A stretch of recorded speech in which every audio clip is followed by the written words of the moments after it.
Hello everyone, kembali lagi di channel Rajartan. Di sini kita akan kembali melanjutkan pembahasan mengenai database MySQL. Yang pertama, kita akan mempelajari string function. Jadi, apa itu string function? Oke. Jangan lupa dihidupin dulu sampai P-nya, kemudian masuk ke database-nya.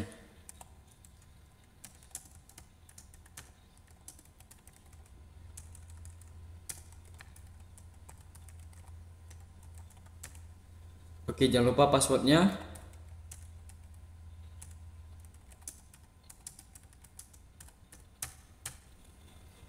Oke, tampilin semua database-nya.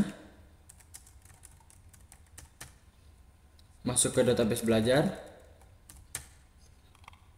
Karena database ini yang akan kita gunakan dan kita gunakan sebelumnya. Oke, tampilin dulu semua tabel yang ada.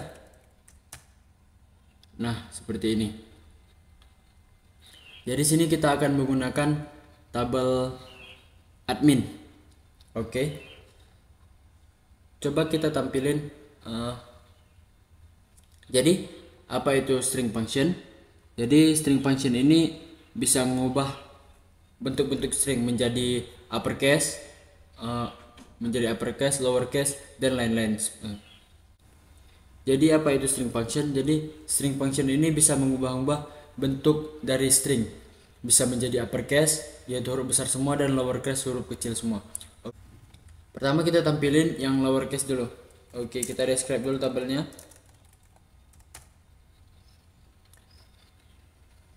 Oke, di sini ada ID, first name, dan last name. Coba kita tampilin lowercase dari name. Sebelumnya kita tampilin semua datanya dulu. Oke, di sini ada data Ardana dan ada data Rachel. Kita tampilin menggunakan function lowercase.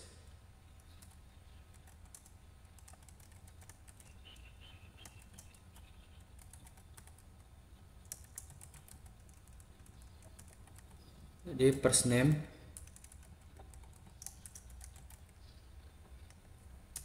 S. Jadi S itu adalah alias. Teman-teman sebelumnya pasti sudah tahu.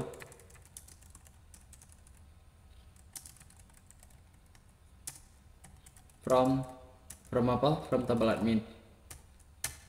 Oke, jadi dia bakal tampil yang huruf kecilnya semua. Dia bakal diubah stringnya menjadi huruf kecil semua, menjadi lower. Itu lower. Kemudian kita masuk ke uppercase-nya. Jadi uppercase-nya itu sama aja sintaknya, cuma diubah di uppercase. Nah, menjadi upper. Kemudian apa yang di upper? Oke, di sini saya akan mengupper yang last name gantian. Oke. Di sini ubah menjadi uppercase. Jadi upper itu seperti apa? Nah, upper itu berarti dia mengubah hurufnya menjadi huruf besar semua atau huruf kapital. Oke, selain lower dan upper, di sini kita bisa menghitung panjang dari stringnya. Seperti apa? Oke, select ID dan kita lihat panjangnya menggunakan function length. S nama. Oke. From admin. Oke, jadi panjang dari yang atas itu 6 dan yang bawah itu 6 juga. Oke, itu perintah untuk menampilkan panjang dari suatu karakternya. Oke, selanjutnya kita akan membahas date dan time function. Jadi di sini kita akan menggunakan tabel products.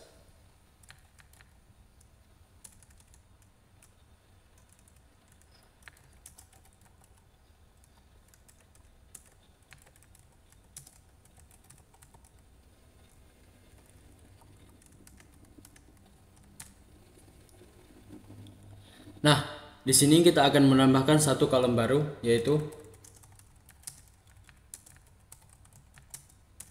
add column. Nama kolomnya itu created add.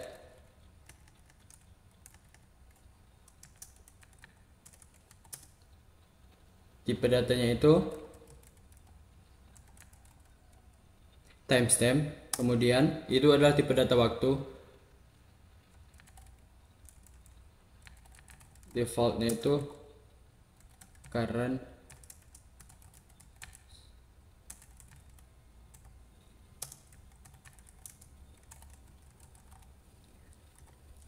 Jadi di sini saya akan membuat sebuah kolom baru namanya created at, kemudian dengan tipe data timestamp dengan defaultnya current timestamp, dan dia akan diletakkan setelah quantity.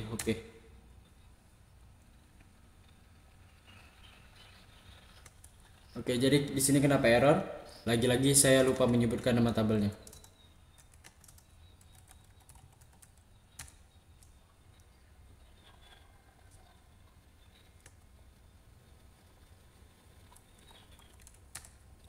Nah, oke. Jadi sintaknya itu alter table products adds column created at timestamp default current timestamp, nggak pakai T ya, after quantity. Oke, coba kita tampilin dulu semua data yang ada dalam tabel products.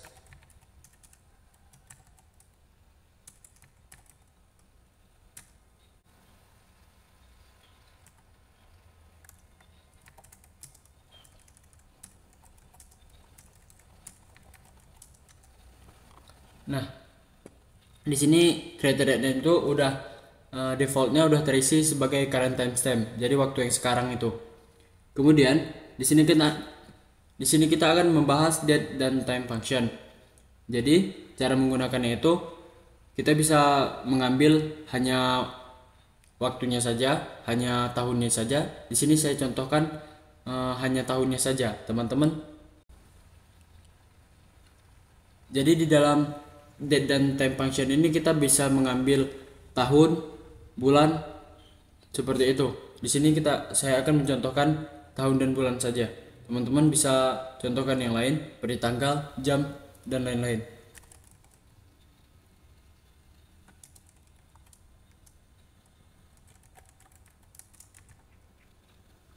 Kemudian, di sini saya akan mengambil waktunya, waktu dari tahun. Nah, di sini saya akan mengambil tahun dari created at-nya.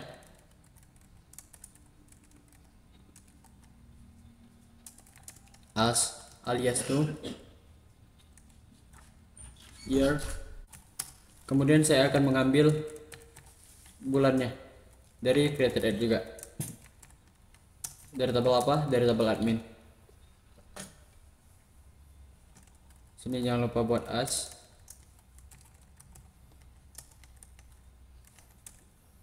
Tabel product, sorry. Nah, jadi di sini bakal dapat tahun sama bulannya. Jadi seperti itu untuk menampilkan date dan time function. Oke, selanjutnya saya akan membahas sebuah control flow menggunakan perintah. Selanjutnya saya akan membahas function control flow. Jadi di sini ada case dan if. Ada if dan lalu if null. Oke, yang pertama masuk ke case dulu. Jadi case ini banyak pilihan, banyak kasusnya. Jadi yang mana yang terpilih itu kalau dia sesuai dengan kategorinya. Contoh langsung, select ID, case, kategori, when, makanan. Jika kategorinya itu makanan, dan lalu lanjut cetak enak. Kemudian else, selain itu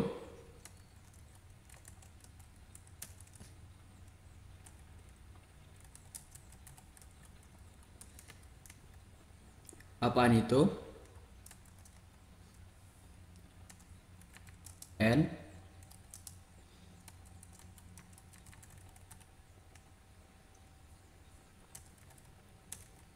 from products. Oke. Jadi kenapa di sini ada enak dan apa itu? Jadi coba kita tampilin semua datanya. Karena kita telah mempunyai kategori makanan dan minuman. Jadi di sini saya mengselect ID dan case-nya itu kategorinya yang saya pilih. Dan ketika kategorinya itu makanan, maka dia akan menampilkan enak. Kemudian selain dari itu atau else, apaan itu? saya cetak di sini, dia bakal nampil menjadi apaan itu.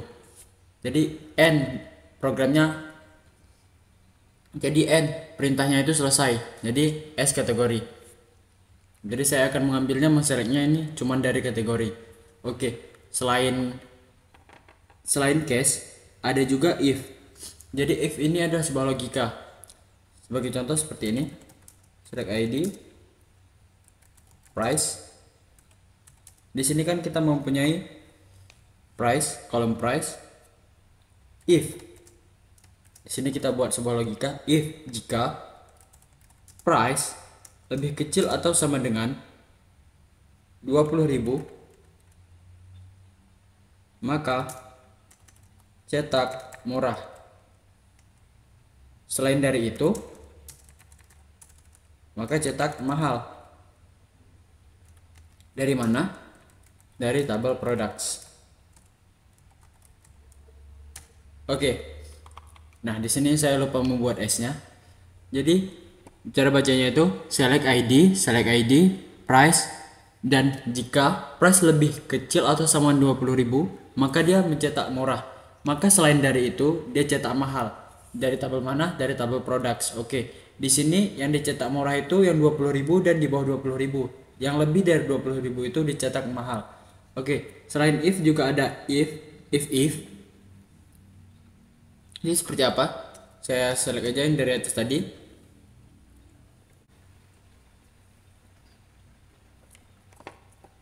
Nah, ini kan untuk 2 aja. Jadi kalau untuk 3 itu bisa tambahin if lagi. Price. Jika price lebih kecil atau sama dengan 25.000, maka cetak mahal, dan sisanya itu cetak mahal banget.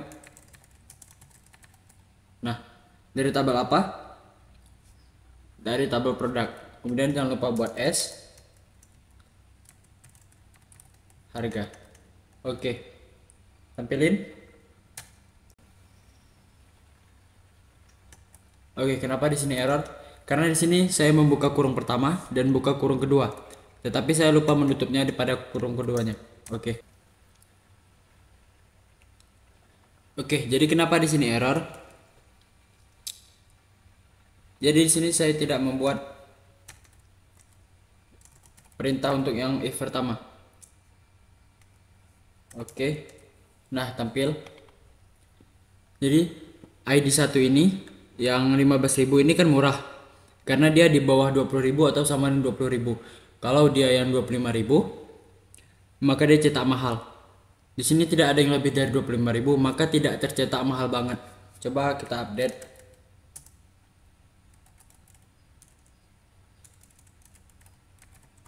Product set price sama dengan 30.000. Where ID sama dengan 4. Oke, sini saya tipe. Nah, coba tampilin dengan perintah yang atas tadi. Nah, oke. Nah, maka di sini tercetak yang 30.000 ini mahal banget karena di sini select ID, price. Jadi yang diambil tuh ID dan price, kemudian buat function if jika harga itu lebih kecil sama dengan 20.000, yang lebih kecil atau sama dengan 20.000 itu maka dicetak murah. Kemudian if lagi jika harga itu lebih kecil sama dengan 25.000 itu cetak mahal. Kemudian di atas 25.000 atau selain 25.000 dan 20.000 itu yang ke atasnya itu mahal banget. Contoh di sini yang 4 ini harganya 30.000 maka tercetak mahal banget. Kemudian selain if kita juga bisa menggunakan if null. Jadi seperti apa? Select ID,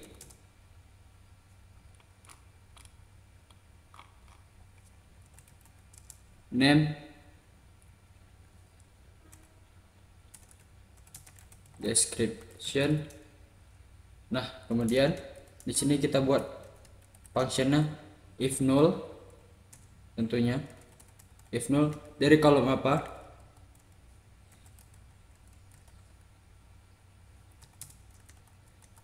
Nah, kita cetak kosong.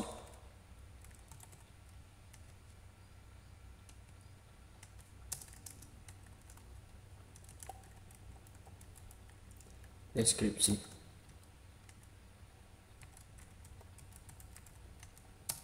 Dari tabel products. Lagi-lagi tipe.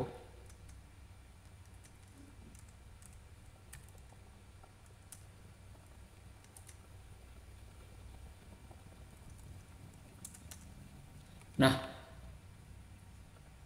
di sini kan ada yang deskripsinya itu kosong. Nah, deskripsi dari Rachel ini kan kosong, maka tercetak kosong. Kemudian yang makanan enak itu deskripsinya kan sudah ada makanan enak. Kemudian yang lainnya itu jika dia nol, dia akan menjadi jika dia nol, dia maka akan tercetak sebagai kosong. Karena di sini cara bacanya itu select ID. Jadi yang di select ID nama, kemudian deskripsinya ini deskripsi. Kemudian kita buat function if nol. Jika kosong deskripsinya, maka cetak kosong. As description ini alias, from dari tabel mana, dari tabel products. Selanjutnya kita akan membahas aggregate function. Jadi aggregate function ini digunakan untuk nyari harga paling mahal atau rata-rata, harga paling murah, dan jadi aggregate function ini digunakan untuk mencari harga paling murah, harga paling mahal, harga rata-ratanya, dan total harganya. Jadi min, max, average, dan sum. Oke, pertama coba kita hitung dulu ada berapa banyak ID yang ada di tabel products. Select ID, select count ID dari tabel products. Nah, ada 4, jadi datanya itu. Kemudian, oke, selanjutnya kita akan mencari harga paling murah di dalam tabel products. Seperti apa perintahnya? Oke, select min. Jadi dari apa? Dari price S. Karena ini min, berarti dia adalah harga termurah. Dari tabel apa? Dari tabel products.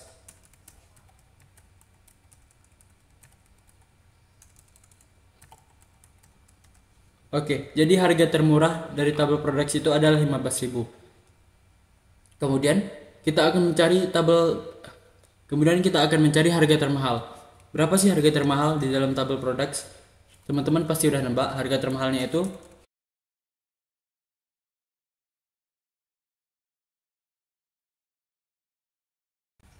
Nah, oke. Jadi harga termahalnya itu adalah 30.000. Benar. Kemudian kita ingin mencari rata-ratanya. Oke, di sini kita ubah aja. Jadi perintah untuk rata-rata itu AVG atau average as rata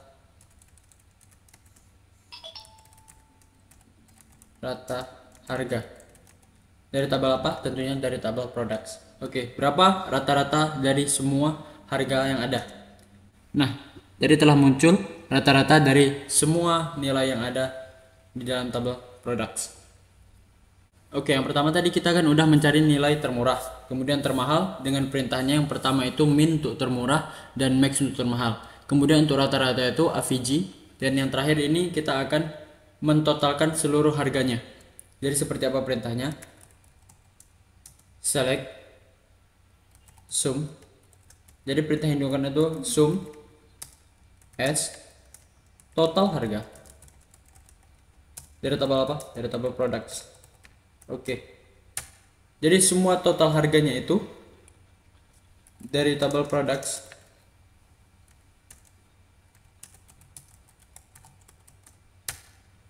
adalah 90.000. Coba aja teman totalin harganya semua ini, maka hasilnya sama dengan di atas. Oke, sampai sini pembahasan kita mengenai database MySQL. Kemudian saya akan melanjutkan di video-video lainnya. Saya akan tunggu kalian di video-video selanjutnya.